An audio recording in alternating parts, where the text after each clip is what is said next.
Hey guys, Greg here, Bone Tactical. Today we're going to take you on a little vlog style journey. We're doing a lot of survival training, product demonstration, stuff like that. We're heading way out into the mountains. We've still got a good little voyage ahead of us, but we just wanted to kind of give you a little intro on this beautiful kind of rise, this overlook right now as we're kind of ascending into the mountains. And stay tuned for some more cool stuff.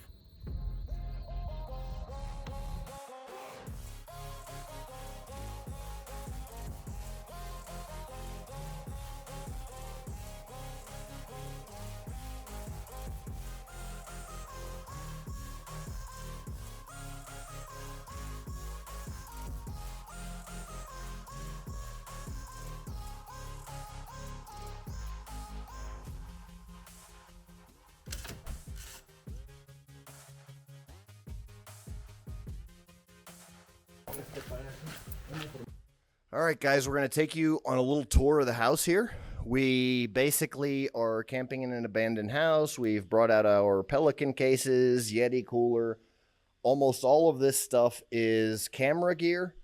There's a few items like my bow that maybe we'll get a chance to get out and do a little, looking for food and stuff like that with the bow. But the majority of this is going to be products for product testing, new products for product development. There's some new survival stuff we're testing to see if it will pass our standards and see if it's actually something that we can put in our survival kits. Okay, the survival gear that I sell. Here I've got my little. This is where I'm sleeping. It's the luxury suite right here, the Thermarest Mondo King, I think it is, the XXL. It's the biggest Thermarest they have. I've got this. Actually, I've had that sleeping bag for years. It's a really nice one, but it's one that I got in Moab at a used gear store years ago. I always forget the name of it, but I have several items from this company. Big Agnes, yeah, I've used. One of their tents was the best I've ever had, and then this sleeping bag is just great. So I do definitely recommend Big Agnes. I've got my little setup here. Just one of the most important things you can have is your coffee in the morning. This is just a little French press type thing. Not actually a French press, but a like cold brew coffee thing. So I put some coffee in there, throw it in the Yeti, and good to go. Back here, we've got a really cool area where really old school style stove. All right, what's left of it used to be the old wood burning stove. Now it's just kind of got a table there, but it's still got the exit there for the chimney. You can see all of the wood, the roof, the doors, the windows. It's all mahogany. Beautiful mahogany. It was pretty much the nicest house in the entire area at one point in time. Extremely well built. We've got the old wrought iron style chandeliers. A lot of this stuff has been stolen while it was in between owners, and while it was owned by the previous owner, a lot of it was stolen. Beautiful mahogany doors. It was a plantation home for a coffee plantation, and it's just been abandoned for years. We've got a bunch of bats living in here now, so you can probably, I don't know if you can see the bats flying around, but most of them live in the attic. There's a couple bathrooms. Here's a room where a couple of my guys are sleeping in right now, and so we've got the setup here. We've got the guitar for the pastime, keeping your sanity out here where there's no electricity, no water, none of that stuff. But just nice little setup. The front of the house as well is just absolutely beautiful. We'll probably go around the front here to show the front of the house, but here's the other room. I think there are bats in this one right now. There's tons of bat poop in here. It's very dirty, but we will show. Stinks like bats. Oof. There's dead bats all over the floor. Tons of dead bats all over the floor, but yeah, you guys can see. Oof. Yeah, we're going to vacate this premises for a little while because the smell is horrendous. But anyway, this is what we deal with for you guys. And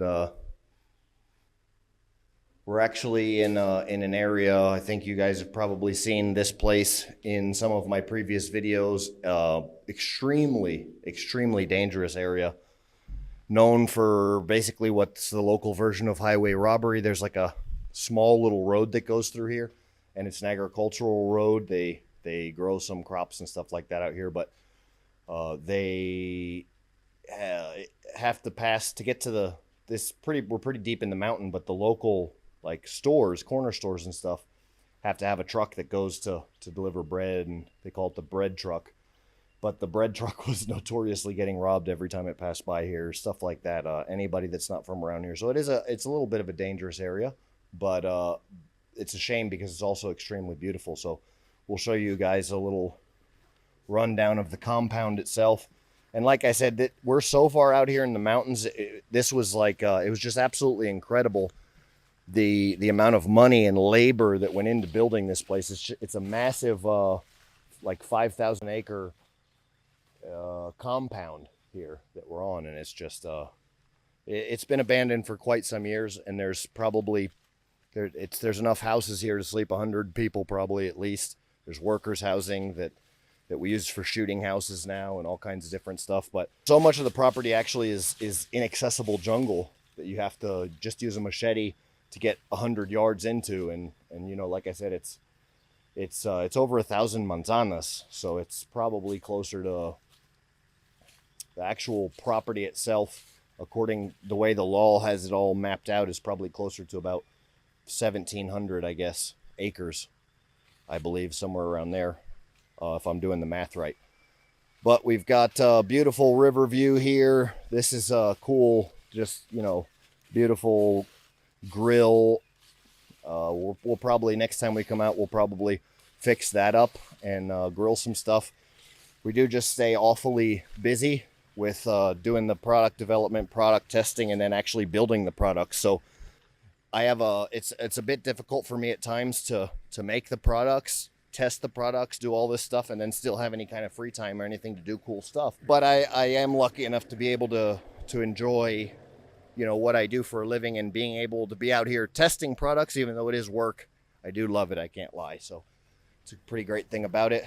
We'll show you here the little area where there's an adobe fireplace, and we are planning on doing some product testing. Here's where we test the knives and edged weapons against flesh. So this week at some point in time, I'll come out here and I'll, you know, be chopping up a pig carcass and all kinds of stuff with this Bowie knife. And then after we do that, I'll probably stick the pig carcass. I'll, you know, do some butchering and actually put the meat in here and slow cook it overnight. Probably build up some heat in there, stick all the pork in, top it off, and then let it cook all night. And the next day we'll have some great pork to eat. But you know, I could go for miles and miles and miles and show you all the different stuff that's out here. But this is kind of just where we're camping right now. There's like 6 houses right here in a row, and then, like I said, there's more houses than I've been able to count so far out on this property. But pretty cool. It is quite a bit of work keeping it safe and patrolling it and all that kind of stuff. You guys saw the room clearing videos where MS-13 was actually set up in one of the buildings out here, so we had to clear that and had a little bit of I wouldn't say fun, but it was a little adventurous doing some room clearing practice in the real world, and then and now we use it as a shoot house, kind of like a little tribute. We left all of the gang graffiti up and everything. You see, there's here there's gang graffiti of the 18th Street gang. So the shoot house is, you know, about a mile away from here. So they were warring, you know, one side of the road, one side of the hill type thing against each other. But we've been slowly able to, you know, do a small part in helping to clean up and patrol our private, you know, areas, and what we're able to do and what we're capable to do as part of making the world a better place.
Nothing like being way out in the woods with your fresh cooked, fresh killed wild deer meat. Doesn't get much better than that. Alright guys, so basically wild cooked venison is what we got going on here. Wild killed, we've been out here doing some survival training and whatnot.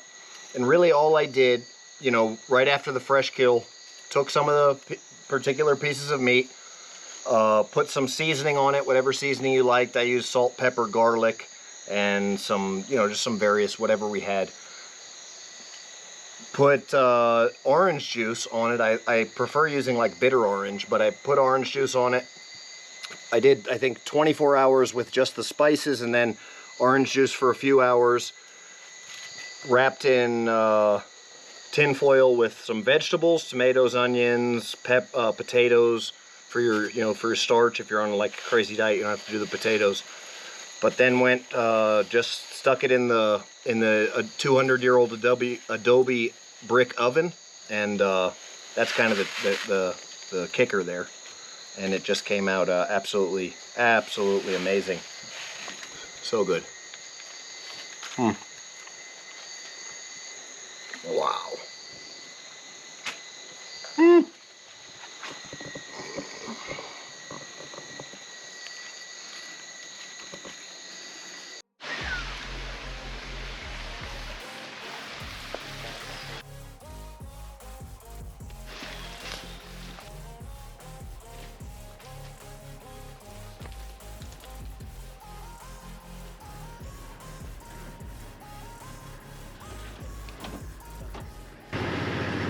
Maravilla.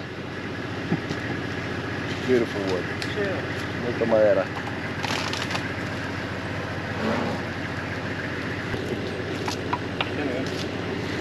Axe handle, handmade, from the same wood. Cool.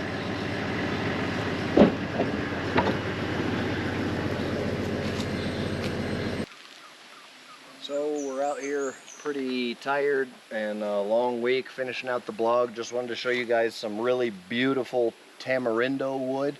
Now, this color is just unbelievable, really, of this wood. There's no, this isn't wet or anything like that. It's just this bright, beautiful red color. We're gonna make some sheaths out of this. A friend of ours who takes care of this property out here in the mountains, really deep, no power, no electricity, nothing. Just beautiful little water flowing through and everything. They grow some fruits and trees out here and stuff, and happened to come across this old fallen, actually only really the heartwood was left of this old tamarindo. You can actually see here on the outside of the tree where this is the old exterior crust of the wood, and where it's a different color, which would be the live edge or whatever you want to call it, the growing part of the tree. And then here you can see it as well. But the interior is the real hard.